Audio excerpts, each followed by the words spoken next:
How's it going, YouTube? It's FuzzyXYZ here. Now, today I'm going to bring you a prophecy discussion. I've not made one of these in a fair couple of weeks, so I thought I'd get back onto it. There's some really new and interesting prophecy talks and discussions going around at the minute. So I thought I'd bring you on today, and today is going to be kind of a bit about Cosmoblazer and what my opinion was. Now, what I'm basically going to do is I'm going to compare the two different prophecy builds that I have figured out and stuff like that, because I do believe there's two different builds at the minute. Now what I'm talking about is Reaper Prophecy and High Priestess Prophecy. Both of these cards at the minute are the two kind of boss monsters that require their own certain type of decks. Now, at the minute, as you probably might have seen in one of my previous videos, I am focusing on the High Priestess. Now, that version contains the Temperances and the Justices. You have space for hand traps such as Trags and Maxis and stuff like that. Now, I prefer this build at the minute. The reason being is because it has a lot of destructive power. High Priestess is really easy to special summon from the hand, and especially against decks like Dino Rabbit and Wind-Ups, there is nothing really in their decks that can get over a 2/5 without minusing themselves as well. Now, if you compare this to the Reaper Prophecy build, which is more turbo at the minute, the deck that I'm kind of referring to is probably most of you might have seen, I will leave a link in the description below, is taking on Vex's idea to the fact that you use more of a mill engine, you use Lilas, you use magical examplers, and use cards such as Reasoning, etc. To basically special summon that Reaper and get its effect off. Now, like I said, that's more of a turbo build. Now, I have been testing around with that version, and you can manipulate into your own style. You can use different tech choices. I have tested a version with Gravekeepers by using 3 Gravekeeper spies and a Descendant. So if they attack into a spy, you basically bring out a Descendant. During your turn, you can tribute off the Gravekeeper spy, pop one of their back row, etc., and then tribute off for Reaper, get Reaper's ability, and so on and so forth.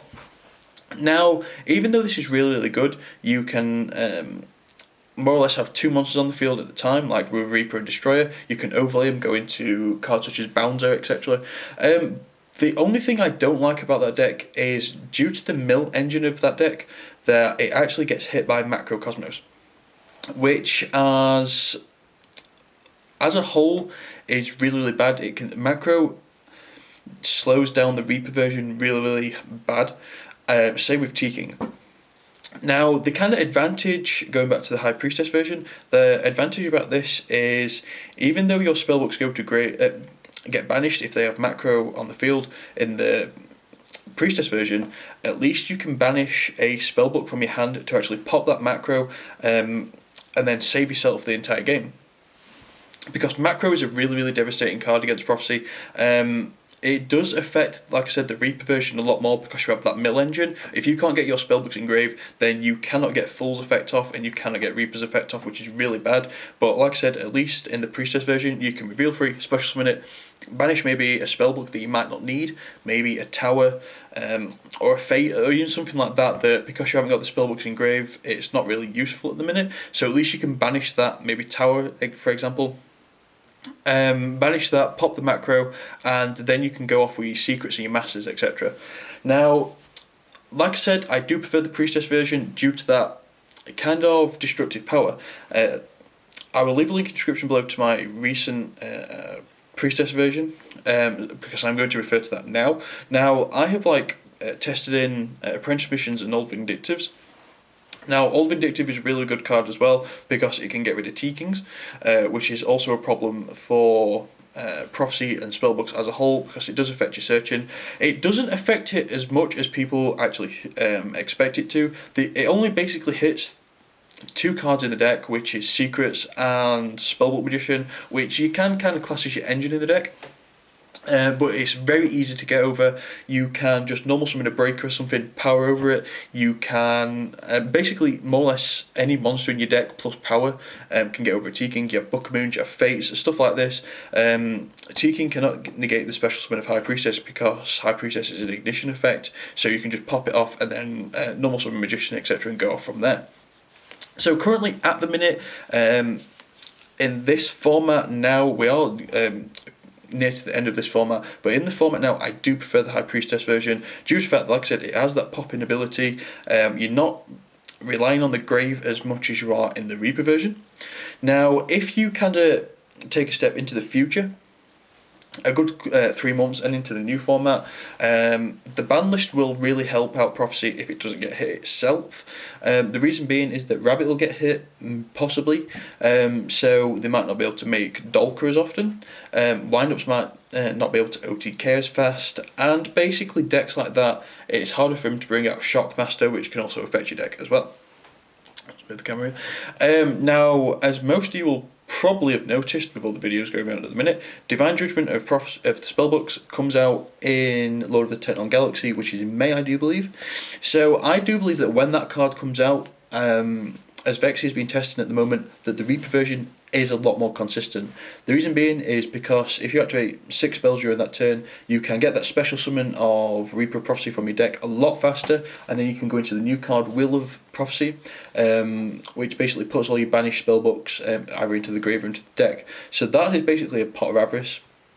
And it's a 2/8, which is really hard to get round. I think Hyperion is only a 2/7, so that with power is really, really good. So when Divine Judgment comes out, I do believe the Reaper version is a lot more powerful. You can special summon Reaper a lot faster. You can get what's it called? You can get Magical Example onto about 8 to 10 counters really, really easy due to you have the spellbooks in your hand. So you can get the special summons off that. I think you could probably OTK in that Reaper version if you had the necessary requirements and your opponent did not have as much back row. But remember, off Divine Judgment you can add them Wisdoms to your hand, you can add them Fates to your hand, which is really, really good. So basically, to sum up this Prophecy discussion, I do prefer the Priestess version at the minute, and I do recommend you to go with Priestess at the minute. I know that the price has gone up a ridiculous amounts, but it's an absolutely amazing card. It is definitely one of my favourite cards in the entire archetype. But like I said, the popping ability and the protection you can have behind it is absolutely devastating. The fact that it can go up to like 4/5 with powers and masters can easily go over BLS and big boss monsters in decks such as Chaos Dragons, etc. You have them hand traps in that deck, which is absolutely amazing. Shuts down windups for their OTKs and stuff like that. But I do believe that in the future, upcoming months, when Prophecy does get their final or next final support, then definitely the Reaper version will be very speedy and very turbo based. So I do believe that that will be kind of the version which will step up to the plate of what Prophecy is at the minute. Overall, both decks are absolutely amazing. I just prefer the High Priestess version. Let me know what you guys think of each version, which one you prefer. If you've been testing out, I will do a Prophecy deck profile of my Reaper version pretty soon. I'm just waiting on a couple of cards to come through. Kind of trying to hollow up my deck, etc. But I will update that version and give you that version very soon, so do look out for that in the future. To look for after this video, after this I'm going to be announcing the winners of my Christmas contest. Yes, Cosmoblazer got released last weekend, but I was a bit busy entering the events and that, so I didn't manage to make the video, but I will announce the contest winners today. So if you want your chance to win a box of Cosmoblazer, then do look forward to the results for all you people who have entered after this video. I hope you like this video. Like I said, please comment below on all the questions that I've asked you in that video. Please subscribe to the channel and see you later, YouTube.